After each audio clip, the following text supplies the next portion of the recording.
Joining us right now is Georgia Congressman, House Energy and Commerce Committee member, and GOP Doctors Caucus member, Earl Buddy Carter. Congressman, it's great to see you. Thanks so much for being here. It's always good to see you, Maria. Yeah, and you know, I think a lot of economists are expecting that we will see a pull down from what we saw in March in this report. Maybe that's why Joe Biden wanted to get ahead of it, to look smart, because we are going to likely see inflation come down a bit because gasoline prices came off of the highs in the month of April. Assess the situation. Do you think perhaps today could be the beginning of inflation coming down, back down to earth? Back down to earth, no. Maybe it does come down just a little bit, as you indicate, but no, it's not going to come back down to earth. Let's face it, this is a result of policies. It's a result of inflation.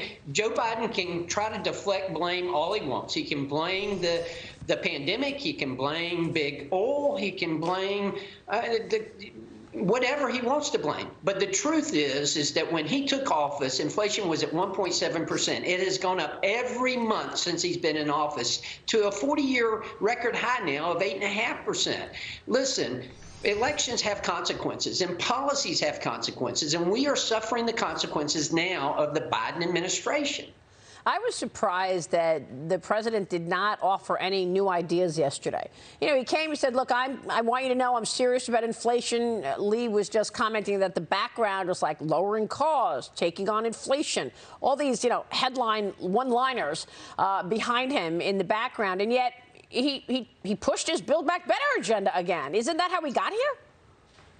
Exactly how we got here. You know, the American Rescue Plan that was passed earlier this year, it's estimated that added 4 percentage points to the inflation rate just by itself. And that's why I've introduced legislation today, the PAID Act, which will take $100 billion of unspent American Rescue Plan money and put it toward our debt. Our debt now at $30 trillion. You realize that last week when the Fed went up on the percentage, or 0.5% on the interest rate, in the stroke of a pen, the interest on our debt cost us $29 billion. Yeah. Just as a result of going up on the interest rate 0.5%. That's right. Maya McGinnis was here with us from the Committee for a Responsible Budget the other day, talking about how this is going to become increasingly worse and worse coming up. Meanwhile, pensions are taking a hit, not just from inflation, but from the impact on the stock market, because stocks and bond markets are down. Pensions are down 4% in the first quarter. Retirement plans for teachers, firefighters, other public workers returning a minus 4% in the quarter. So this is being felt by everybody. What do you want to do as an elected official to make a change?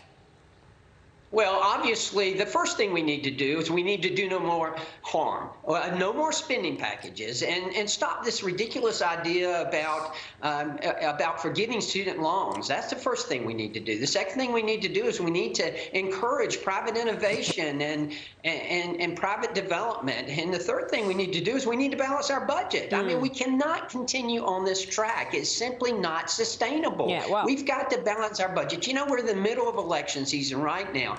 Everyone running for office is running by saying, I want to balance the budget. I want to do something on our debt. And what happens? We get to Washington, D.C., and we don't do a daggum thing. Yep. Well, people don't want things taken away that were given to them, like Medicare, Medicaid, and Social Security. Congressman, we're going to be watching, of course, and we've got the reading out in about 45 minutes on inflation. We'll talk soon, Congressman. Thanks very much for being here. Congressman Buddy Carter joining us this morning. We'll see you soon, sir. We'll be right back.